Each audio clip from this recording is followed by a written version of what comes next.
तुम्हाला सगळ्यांना सांगायला मला आनंद असा आहे की 92 पासून अगदी मी पुण्यामध्ये एक कोचिंग क्लास चालवत होतो. जवळजवळ 12 वर्ष मी कोचिंग क्लास केला.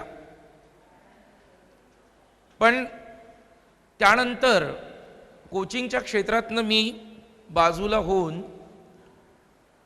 चांगल्या वृत्तीच्या कनिष्ठ महाविद्यालयीन शिक्षकांची राज्यव्यापी फळी निर्माण करण्याचा प्रयत्न केला. आणि का त्याच्यातून डीपर सारखी एक चांगली संस्था निर्माण झाली की जिचा खऱ्या अर्थाने मोठ्या प्रमाणावर उपयोग संपूर्ण महाराष्ट्राने करून घेतला. पुण्याच्या एका जिल्ह्यापासून 2007ला डीपरने पहिल्यांदी परीक्षा घेतली. ज्यावेळी ती परीक्षा घेतली तर त्या परीक्षेमध्ये राज्यात अगदी म्हणजे 3ऱ्या क्रमांकावर अपूर्वा होलानी नावाची विद्यार्थिनी अगदी म्हणजे ती आली. ती रिपीटर विद्यार्थिनी होती. अर्थात 3रा क्रमांक पहिल्याच वर्षीच्या ह्याच्यामध्ये आलेला होता, त्याच्यामुळे एवढंही काही अगदी आमच्यासाठी ते हुरळून जाण्यासारखं नव्हतं. पण दुसऱ्या वर्षी आम्ही पुणे आणि कोल्हापूर या 2 विभागामध्ये परीक्षा घेतली. आणि ही जेव्हा घेतली तर या दोन्ही विभागामध्ये ज्या विद्यार्थिनी 12वी मध्ये विभागामध्ये पहिल्या होत्या त्याच विद्यार्थिनी अगदी डीपरमध्ये सुद्धा त्या पहिल्या होत्या. आणि पर्यायी त्यांचं जेव्हा सीईटीचा निकाल लागला त्याच्यातही त्या विभागातनं त्या जेव्हा पहिल्या होत्या त्यावेळी आमच्या लक्षात आलं की कुठेतरी अगदी हे लॉजिक अगदी रिझेंबल करत आहे. मग आम्ही काय करत होतो तर आम्ही या दोन्ही अगदी डिव्हिजन मधले जे अतिशय उत्कृष्ट कामगिरी करणारे जे शिक्षक होते त्या शिक्षकांच्या मदतीने डीपरचे पेपर तयार करत होतो. डीपरच्या पेपरच्या संदर्भातली आजपर्यंतची स्थिती आपण डोळ्यासमोर घेतली तर असं लक्षात येईल, दरवर्षी सरकारी परीक्षेमध्ये कदाचित 1, 2, 3, 4 मार्काची खिरापत आपल्याला मिळते. त्याच्यामध्ये चुका निघतील, त्याच्यामध्ये ॲडिशनल मार्क्स आपल्याला मिळतात. परंतु डीपरच्या पेपरमधल्या चुका काढायला अक्षरशः मोठमोठ्या कोचिंग क्लासेसमध्ये सुद्धा चढाओढ लागलेली असते. याचं कारण काय तर मुळात हा पेपर फार एरर फ्री असतो. ही प्रक्रिया एकंदरीतच ज्या विद्यार्थ्यांनी अगदी केलेली आहे त्यांना असं वाटतं की जणू काही मी माझी अंतिम परीक्षा देऊनच अगदी म्हणजे तिथून बाहेर पडलेलो आहे. जी मी परीक्षा देतो आहे ती परीक्षा जणू काही मी सीईटीचीच परीक्षा देतोय किंवा नीटची परीक्षा देतोय किंवा जेईची परीक्षा देतोय, हा भास त्यांना अगदी पूर्णपणे त्याच्यातनं होतो आहे. तुम्ही डीपरच्या वेबसाईटवर गेल्यानंतर राज्यातनं जे जे विद्यार्थी पहिले आलेत त्या सगळ्या विद्यार्थ्यांचे तुम्ही ओपिनियन जेव्हा अगदी ऐकाल तर तुम्हाला त्या विद्यार्थ्यांनी असंही म्हटलेलं दिसेल तिथे की कदाचित सरकारी परीक्षेसारखी तर ही परीक्षा असतेच, परंतु काकणभर सरस या परीक्षेचं एकंदरीत आयोजन असते. इतकं त्या विद्यार्थ्यांनी भरभरून या संपूर्ण प्रक्रियेबद्दल बोललेलं आहे. बरं, हे विद्यार्थी जे काही ही परीक्षा देतात, मी आता साधारण अगदी 2008ची गोष्ट बोललो की 2 डिव्हिजनमध्ये आम्ही गेलो होतो. त्याच्यानंतर 3ऱ्या वर्षी आम्ही मुंबई आणि नाशिक हे डिव्हिजन परव्ह्यूमध्ये घेतलं. मुंबईत जेव्हा आम्ही गेलो तर त्यावेळी मुंबईतले जे अगदी त्यावेळेसचे आघाडीचे जे कॉलेजेस होते त्यांनी ही सगळी प्रक्रिया खूप हसण्यावारी घेतली. त्यांच्यापैकी एका कॉलेजनी तर मला असं म्हणाले ते की तुम्ही पुण्यातली लोक येऊन आम्हाला वेगळं काय शिकवणार आता या सगळ्या प्रक्रियेमध्ये, आम्हीच तर एवढं सगळं करतो आहोत किंवा काय वॉटेवर. परंतु तुम्हाला सांगतो त्या वर्षी त्यांनी जो अव्हेर केला या परीक्षेचा पहिल्या वेळी, तेव्हापासून आजतागायत आता 9 परीक्षा झाल्या. ज्या कॉलेजेसनी तो अव्हेर केलेला होता त्यांचा पहिल्या 5 मध्ये सुद्धा मेरिट आता दिसत नाही. ज्या कॉलेजेसनी डीपरची परीक्षा ॲक्सेप्ट केलेली होती अशा कॉलेजेसचे मेरिट्स आता समोर यायला लागलेले आहेत. म्हणजे काय, आता याचा असा अर्थ घ्यायचा का की त्या विद्यार्थ्यांची जाऊन आम्ही तयारी करून दिलेली होती? मुळीच नाही. आम्ही त्यांची तयारी करत नाही. आम्ही त्यांच्या यशामध्ये कोणतंही अगदी म्हणजे आम्ही त्याचे वाटेकरी नाही. आम्ही फक्त त्यांना काय दाखवलेला आहे, तो आरसा दाखवलेला आहे. आम्ही त्यांना काय दाखवलेला आहे, तो रियालिटी चेक दिलेला आहे. आम्ही त्यांच्याशी काय अगदी त्यांना अवगत करून दिलेलं आहे की बाबा रे, तुझी तयारी या स्टेजला अशा पद्धतीची झालेली आहे आणि या पद्धतीने तुला ते मार्क्स मिळू शकतात. तुम्हाला सांगतो, मुंबईमध्ये ज्यावेळी 3 जण विद्यार्थी मेडिकलमध्ये अगदी इंजिनिअरिंगमध्ये टॉपर आले आणि त्याच वर्षी 2 मेडिकलमध्ये, हे 5च्या 5 विद्यार्थी डीपरच्या यादीवरचे होते आणि डीपरच्या मध्ये पहिल्या 5 होते हे विद्यार्थी. जेव्हा आमचं लक्षात यायला लागलं की अरे, डीपरचा हा परफॉर्मन्स आणि राज्याचा परफॉर्मन्स हा जवळपास सारखाच होऊ लागलेला आहे, मग आम्ही तिथनं अगदी म्हणजे पुढच्या वर्षी आम्ही औरंगाबाद आणि लातूर डिव्हिजन त्याच्यामध्ये ॲड केलं. तुम्हाला सगळ्यांना कल्पना आहे, लातूरचं राजर्षी शाहू कॉलेज जे आहे ते म्हणजे या तयारीचं अगदी सर्वोच्च अगदी स्थान मानलं जातं. एकट्या कॉलेजमधनं जवळजवळ मागच्या वर्षी 483 विद्यार्थी म्हणजे एकट्या कॉलेजचे ओके मेडिकलला गेलेले आहेत. मग त्याच्यामध्ये त्यांच्या रिपीटर बॅचचा पण अगदी म्हणजे अंतर्भाव आहे.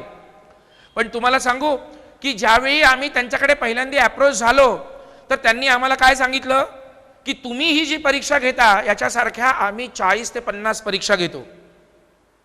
आणि अर्थात हे काही ऐकणं आमच्यासाठी नवं नव्हतं. राज्यभरातले जेवढे कोचिंग क्लास किंवा कोणते चांगले अगदी म्हणजे कॉलेजेस जिथे तयारी करून घेतली जाते त्या ठिकाणून आम्हाला हे ऐकून झालेलं होतं. परंतु ज्यावेळी अनिरुद्ध जाधव सर जे लातूर पॅटर्नचे जनक आहे त्यांच्याशी माझी भेट झाली आणि त्यांनी याच्यातलं मर्म जाणलं की येस, आपण जी तयारी करून घेतो ती तयारी म्हणजे आपल्या विद्यार्थ्यांपुरती असते. आपलं मेरिट जे काही आपण जाणतो ते कोणापुरतं असतं, ते आपल्यापुरतं असतं, आपल्या कॉलेजपुरतं असतं. किंवा एखाद्या कोचिंग क्लासने कितीही परीक्षा घेतल्या तरी त्या कोचिंग क्लास पुरता तो निकाल असतो. त्याच्या बाहेरचे विद्यार्थी काय परफॉर्म करताय हे काही मात्र त्याला कळू शकत नाही. ओके, तर मग ते त्यांनी तंत्र अगदी एक घेतल्यानंतर त्यावेळी काय होत होतं ते सांगतो. तोपर्यंत पहिल्या 10 मध्ये 3-3 विद्यार्थी राजर्षी शाहूचे असायचे, पण त्यांचा पहिला मेरिट कधीच यायचा नाही तोपर्यंत. पण द मोमेंट अगदी डीपरची परीक्षा त्या वर्षी झाली तेव्हापासून आज तागायत इधर मेडिकल किंवा इंजिनिअरिंगचा टॉपर त्यांच्याकडे अगदी म्हणजे येतोय. याचं कारणच मुळात अगदी असं ते स्वतः अनिरुद्ध जाधव सरांनी भरल्या सभेत सांगितलं की आतापर्यंतच्या आमच्या त्या टॉपर विद्यार्थ्यांना हे कळत नव्हतं की मुंबईतला तो कोण विद्यार्थी आमच्यापेक्षा किती पुढे आहे आमच्या विद्यार्थ्यापेक्षा. त्याला तोपर्यंत कळत नसल्यामुळे त्याला ते झेपावताच येत नव्हतं. त्याला तोपर्यंत असं वाटत होतं की मी जो काही आहे तो मी या सगळ्या खेळाचा राजा आहे आणि मला जे काही अगदी मार्क्स मिळालेले आहेत ते टॉपर आहे ना, तर माझ्यापेक्षा दुसरा टॉपर असू शकणार नाही, कारण की ते सेंटर खूप मोठं होतं. आणि बहुतांशी आपल्या पुण्यामध्ये अनेक कोचिंग क्लासेसच्या दृष्टिकोनातनं किंवा कॉलेजच्या दृष्टिकोनातनं ही स्थिती झालेली आहे. गंमत अशी आहे सर की मागच्या काही दिवसापूर्वी एक जाहिरात मी पुण्यातली बघितली. हिमालया एवढा निकाल म्हणून एका क्लासेसची कुठली तरी अगदी ती जाहिरात होती. पण त्यांचा हिमालय माहिती आहे का, डीपरचा जो टॉपर विद्यार्थी आहे त्याच्यापासून 104 गुणांनी खालीपासून सुरू होतो. आता त्याला हिमालय म्हणायचं की पर्वतीची पायरी म्हणायचं पुण्यातल्या, हे ज्याचं त्यांनी अगदी म्हणजे ठरवायचं आहे आपण अगदी म्हणजे. ओके, पण आता प्रश्न असा आहे की अशा जाहिरातींच्यामुळे मुलांच्या मध्ये दिशाभूल होते आणि एकतर अगदी असे क्लासेस विद्यार्थ्यांना या डीपरच्या परीक्षांच्या पासून दूर ठेवतात. याचं कारण काय की मुळात ते त्या दिवशी उघडे पडू नये अगदी त्यांची ती अगदी भूमिका असते. कारण की जानेवारीमध्ये जो अगदी डीपरची पहिली परीक्षा होते त्या परीक्षेच्या मध्ये सरळ सरळ जो निकाल लागतो तो निकाल तुम्हाला तुमच्या तयारीचा आरसा दाखवतो, तो तुम्हाला वेकअप कॉल आहे.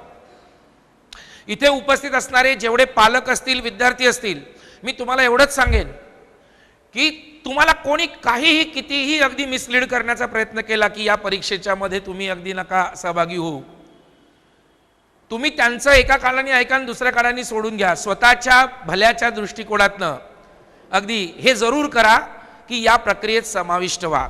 मी केवळ अगदी कुठेतरी अगदी म्हणजे मी माझी जाहिरात किंवा मी माझं प्रमोशन करायला इथे उभा आहे असं मुळीच बिलकुल समजू नका. याचं कारण राज्यभरातनं एवढं मोठ्या प्रमाणावर विद्यार्थी अगदी या सगळ्या प्रक्रियेत बसतात की आम्हाला समजा जर आम्ही मुंबईमध्ये जाऊन एक लेक्चर अशा पद्धतीचं केलं की तिथं अगदी असणारा जो रिस्पॉन्स असतो ते ऑडिटोरियम भरलेले असतात.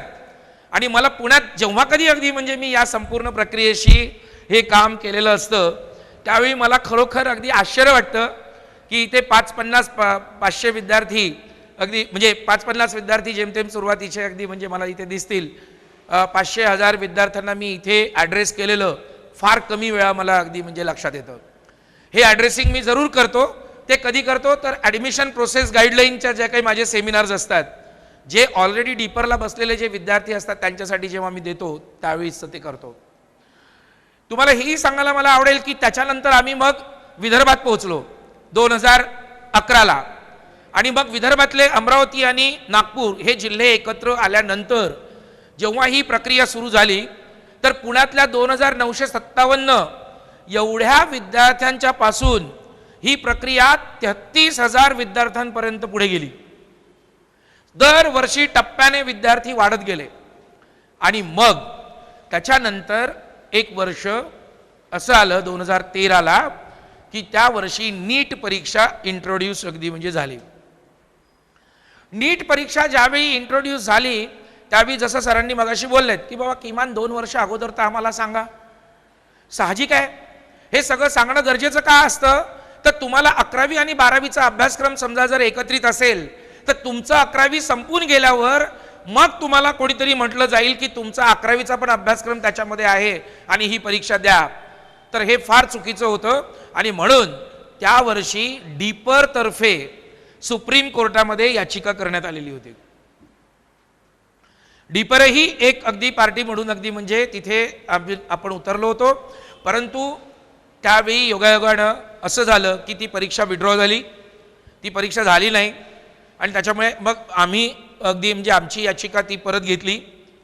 म्हणजे पुढे ते जायची गरजच पडली नाही. परंतु मला तरी आता आज असं वाटू लागलेलं आहे की ती समजा जर याचिका पूर्णपणे अगदी सुनावणीला गेली असती तर त्याच्यामध्ये जे मुद्दे आपण सगळे मांडलेले होते कदाचित आज हा मुद्दा निकाली निघाला असता की मुलांना त्याच्या एंट्री पॉइंटला माहिती पाहिजे की त्याला नेमकी परीक्षा कोणती आणि कशी देता आली, कोणती द्यायची आहे. तो 11वी जेव्हा एंट्री करतो त्याच दिवशी त्याला स्टेटस क्लिअर पाहिजे की मला जर नीट द्यायची आहे तर ती नीट 11वी 12वीच्या अभ्यासक्रमावर असणार आहे, ती निगेटिव्ह मार्किंगची असणार आहे, ती 720 गुणांची असणार आहे. हे इतकं क्लिअर आहे आजच्या घडीला. ओके, हे त्यावेळी क्लिअर नव्हतं. आजच्या घडीला पुन्हा तुम्हाला इंजिनिअरिंगच्या बाबतीतली समजा जर विचार करायला गेलो तर आत्ता परवा 8 दिवसापूर्वी 15 दिवसापूर्वी हे क्लिअर झालं की आपलं राज्य शासन फक्त आपली जी काही परीक्षा आहे ती MST CET वेगळी घेणार आहे. जेई ज्यांना द्यायची आहे ते देऊ शकतात. मागच्या वर्षी पुन्हा 12वीसाठी म्हणजे ती जी काही परीक्षा होती त्याच्यामध्ये फक्त 12वीचा अभ्यासक्रम होता, 11वीचा अभ्यासक्रम त्याच्यात नव्हता. यावर्षी 11वीचा अभ्यासक्रम आहे त्याच्यामध्ये, पण त्याचा एक्सटेंट किती असणार आहे अजूनपर्यंत त्यांनी निश्चित केलेलं नाही. तर ह्या अशा सगळ्या गोष्टींचा गैरफायदा हे नॅशनल लेवलनी जे कोणते ब्रँड्स आलेले आहेत ते घेतात. आज तुम्ही विचार करा की पुण्यामधनं जो विद्यार्थी यावेळी अगदी पहिला आलेला आपल्याला आपण ऐकतो तो पुण्यात शिकलाच नव्हता.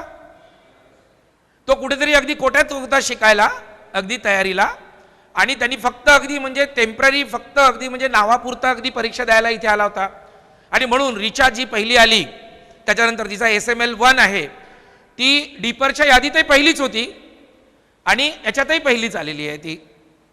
तुम्हाला या डीपरच्या निकालाच्या बद्दलची त्याची काय उंची घातलेली आहे म्हणजे बघा मी हे डीपरचं जेव्हा कधी स्ट्रक्चर तुम्हाला सगळ्यांना कळेल त्यावेळी तुम्हाला लक्षात येईल की या परीक्षेने क्वालिटी, क्वांटिटी, ॲक्सेप्टेबिलिटी, रिलायबिलिटी, ॲक्युरेसी याचे जे म्हणून मापदंड आजपर्यंत तयार झालेले होते ते सगळे मापदंड अगदी म्हणजे पार केलेली ही परीक्षा आहे. ओके, या परीक्षेने काय काय साध्य केलं आतापर्यंत तर नीटच्या परीक्षेत जे आपल्या स्टेट लेवलला ती परीक्षा नंतर नीट ओरिएंटेड जेव्हा झाली त्यावेळी एका विद्यार्थ्याने कसोटीमध्ये डीपरच्या 671 गुण मिळवले. त्या विद्यार्थ्याला फायनल एक्झाममध्ये किती मार्क्स मिळाले असतील? तर 671च, 1 मार्क कमी नाही किंवा 1 मार्क जास्त नाही, इतकी ॲक्युरसी. बरं, हे सगळंच्या सगळं काहीतरी म्हणजे योगायोग म्हणून घडतं का? तर नाही. गेल्या 11 वर्षापैकी 11 निकाल लागले आहेत डीपरचे, 8 वेळा डीपरचे विद्यार्थी राज्यात पहिले आहेत, 2 वेळा दुसरा आणि 1 वेळा तिसरा. आणि हे 2 आणि 3 जे काही अगदी म्हणजे जे काही आकडे होते हे पहिल्या 2 वर्षातले. त्याच्यानंतरच्या आत्ताच्या सगळ्या या प्रक्रियेमध्ये यावर्षी 197 गुणाच्या वरती असणारे, 190च्या वरती गुण असणारे इंजिनिअरिंगमध्ये फक्त 10 विद्यार्थी आहेत. त्यातले 7 जण डीपरची परीक्षा देणारे होते आणि त्यातले 197 गुण मिळवणारे दोघंही, जो डीपरमध्ये पहिला होता त्यांनी पहिलाच मिळवला क्रमांक, तो 197 गुण घेऊन, आणि 6वा सुद्धा वरती आला, त्याला 197 मिळाले. रिचा हेर्लेकर जी नीटमध्ये जी पहिली होती विद्यार्थिनी, तीच विद्यार्थिनी पुन्हा अगदी म्हणजे याच्यात पहिली आली. ओके, ती अलीकडच्या परीक्षेमध्ये ती राज्यात दुसरी होती. आणि इथे पण अगदी म्हणजे तो एक विद्यार्थी जो जरी अगदी म्हणजे तो याच्यात नसला, आपल्या राज्यात शिकला नसला, तरी केवळ ऑफिशियली तो पहिला म्हणून जो काही डिक्लेअर झालेला होता, तर ही 2 क्रमांकावर होती, तर डीपरमध्ये 2 क्रमांकावर होती. तर इतकं ॲक्युरेसी अगदी म्हणजे या सगळ्या प्रकारातनं मिळते. बरं, ही टॉपर पुरती ॲक्युरेसी मिळते का? तर मुळीच नाही. हे सर्वसामान्य जेव्हा विद्यार्थी जो काही स्कोअर करतात ना, त्याच्यामध्ये पण ती ॲक्युरेसी आहे.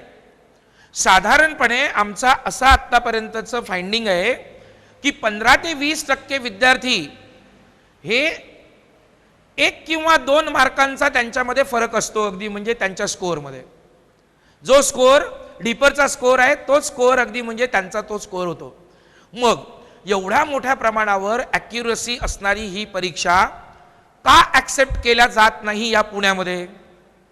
तर याचं एक सगळ्यात प्रमुख कारण अगदी असं होतं की सुरुवातीच्या काळात अनेकांच्या लेखी मी कोचिंग क्लासवाला आणि त्याच्यामुळे कदाचित अगदी माझा काहीतरी हिडन इंटरेस्ट आहे, हिडन अजेंडा आहे असं अनेकांना कदाचित वाटायचं. परंतु जो कालांतराने सगळ्यांना सामाजिक क्षेत्रात काम करणाऱ्या सगळ्यांना माहिती आहे की आम्ही डीपरच्या माध्यमातून काय पद्धतीची अगदी सामाजिकता करतोय, त्याच्यातून वेगवेगळे सामाजिक उपक्रम कसे उभे झालेत, हे सगळं अगदी म्हणजे आता लोकांना माहिती आहे चांगल्या रीतीने. ओके, तर मला या संपूर्ण प्रक्रियेच्या रिलेटेड हे सगळं का घडतं आणि हे काही अगदी योगायोग म्हणून घडतं का? तर नाही. तर त्याच्या मुळाशी जाऊया. तर डीपरचा पेपर हा किती शिक्षक एकत्र येऊन तयार करतात माहिती आहे? जवळजवळ 130 शिक्षक राज्यभरातले एकत्रित येऊन पेपर तयार करतात.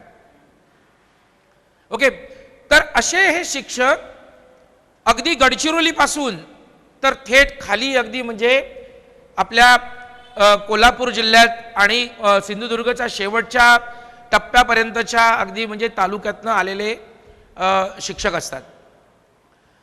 डीपर 130 केंद्रांवरनं परीक्षा एकाच दिवशी घेते. 20 टन मटेरियल 2 दिवसामध्ये राज्यभर प्लाय केलं जातं.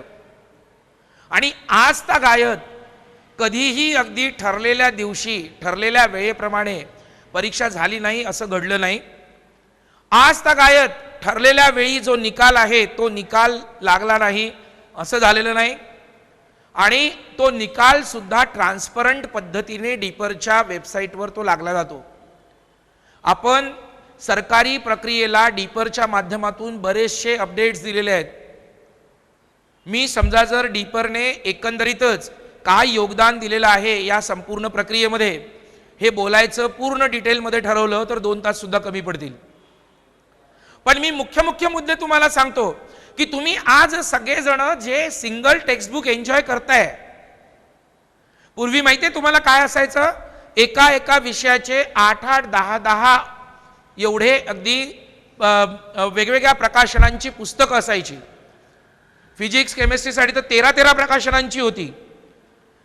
आम्ही एकच प्रश्न त्यावेळी अगदी डीपर सुरू करताना त्यावेळेसच्या अध्यक्षा विजयशिरा सरदेसाई मॅडम होते, त्यांच्यासमोर मांडला की तुम्ही या विद्यार्थ्यांना संपूर्ण महाराष्ट्रभर समान अगदी सुविधा देऊ शकत नाही किंवा वातावरण देऊ शकत नसाल तर किमान ज्या पुस्तकाच्या आधारे तुम्ही त्यांना ॲसेस करता, त्यांची परीक्षा घेता, किमान ते पुस्तक तरी सारखं असलं पाहिजे सगळ्यांना. ती भूमिका पुढे येत मग 2010 पर्यंत त्या सगळ्यांवर निर्णय होत, त्याच्यानंतर मग 11वीचं पुस्तक आणि मग 12वीचं पुस्तक, एक एक पुस्तक आज तुम्ही एन्जॉय करता. परंतु तुमच्यापैकी अनेक विद्यार्थ्यांना हे माहिती नसेल की हे कशामुळे घडलं, कोणामुळे घडलं आणि कोणत्या संस्थेने आघाडी घेतली होती.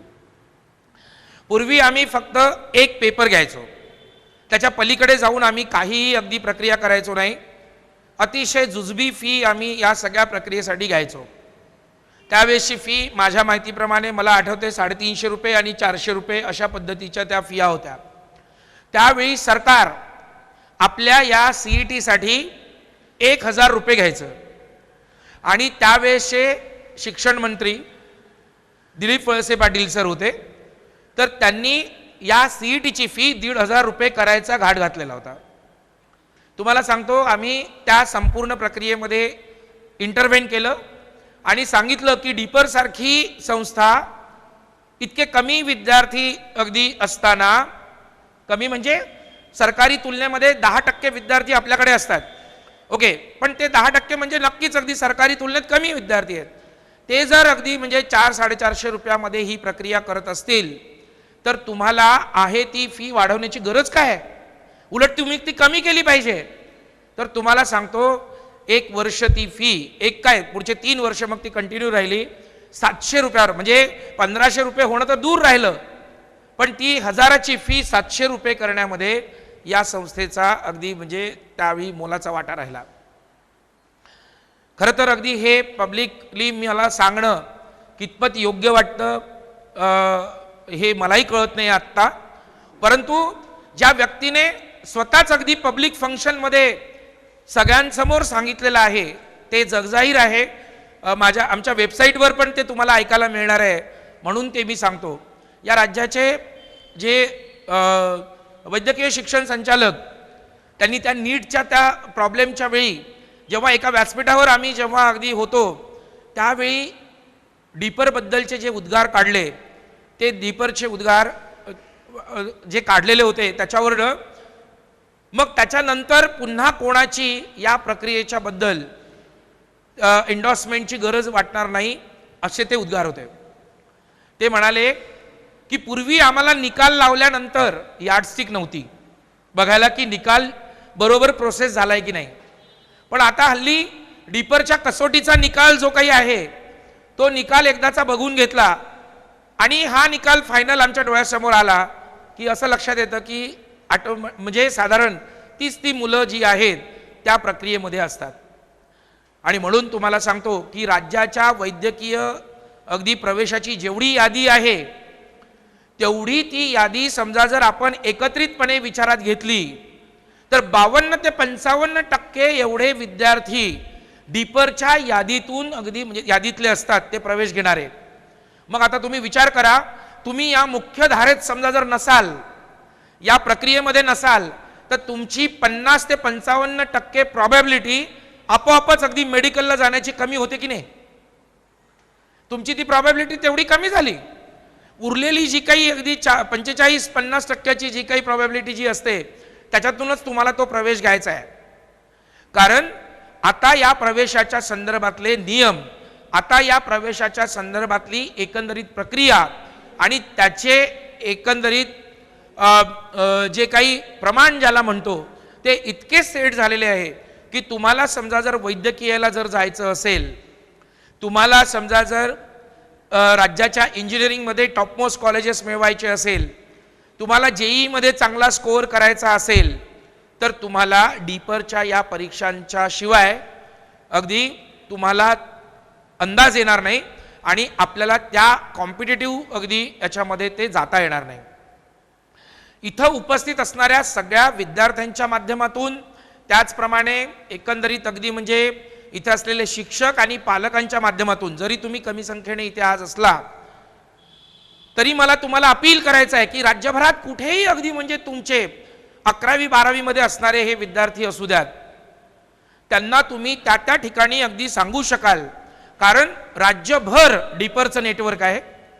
130 केंद्रांवरनं डीपरची परीक्षा होते एकाच वेळी. आणि तुम्ही राज्यातला कुठलाही तालुका घ्या, ओके, जो प्रमुख तालुका आहे त्या ठिकाणी डीपरच्या एकंदरीत कमिटीचा सदस्य तुम्हाला सापडेल आणि तिथून तुम्हाला तो फॉर्म भरता येईल. आम्ही आता सध्या ऑनलाईन मेकॅनिझम पण त्याच्यासाठी करून घेतलेलं आहे. हे ऑनलाईन मेकॅनिझम तुम्हाला थेट अगदी त्या याच्यापर्यंत नेऊ शकेल. deeper.co.in ही आमची साईट आहे. त्याच्यावर तुम्ही गेलात की तुम्हाला संपूर्ण 11 वर्षाचा इतिहास सापडेल. त्याच्यामध्ये सगळ्या टॉपर्सचे मनोगत सापडतील तिथे तुम्हाला. आणि नुसतेच टॉपरचे मनोगत नाही तर एकंदरीत अगदी म्हणजे ही प्रक्रिया किती व्यवस्थितपणे अगदी झालेली आहे त्या प्रक्रियेकडे ती घेऊन गेलेली असेल. तर माझ्याकडे आज या संपूर्ण प्रक्रियेमध्ये जे बोलायला जो विषय होता तो म्हणजे एकंदरीतच या डीपरचं या संपूर्ण प्रक्रियेमध्ये काय योगदान आहे त्याच्या संदर्भातला. मी तुम्हाला गेली 10 वर्ष पुण्याच्या निकालाचा अंदाज देतो. एक केवळ अगदी म्हणजे ज्याला काय म्हणू शकतो की एखादा अपवाद असं तुम्ही समजा. यावेळेस रिचा वगैरे ही अगदी म्हणजे ती टॉपर आलेली. अदरवाईज मागच्या 10 वर्षाचा तुम्ही निकाल बघितला तर पहिल्या 10त मोठ्या मुश्किलनी 2 किंवा 3 विद्यार्थी, पहिल्या 100त 2 किंवा 3 किंवा 4 विद्यार्थी तुम्हाला पुण्याचे दिसले असतील. त्याच्यापेक्षा जास्त अगदी म्हणजे मेरिट्स पुण्यातले दिसत नव्हते. याचं कारणच मुळात की या पुण्याच्या विद्यार्थ्यांना तो इन्साइटच येत नव्हता की आपल्यापेक्षा पुढे फ्रंट रनर विद्यार्थी कोण आहेत नेमके अगदी म्हणजे, ओके. आणि म्हणून आता याच्या पुढे तरी किमान पुण्याने स्वतःला अगदी म्हणजे रेक्टिफाय करावं. त्यांनी अगदी म्हणजे मोठ्या प्रमाणावर या प्रक्रियेला आपलंसं करावं आणि त्याच्यातनं अगदी ही प्रक्रिया पुढे अगदी म्हणजे नेता येईल. मी तुम्हाला डीपरची सुरुवात, त्याची वाटचाल, निकाल, त्याचं पेपर सेटिंग, त्याची अचूकता, निकालाची तंतोतंतता या सगळ्या गोष्टींच्या बद्दल मी सांगितलं. आणि ही सांगायला मी अगदी म्हणजे तुम्हाला विसरणार नाही की अजून आमचं नोटिफिकेशन जारी व्हायचं आहे.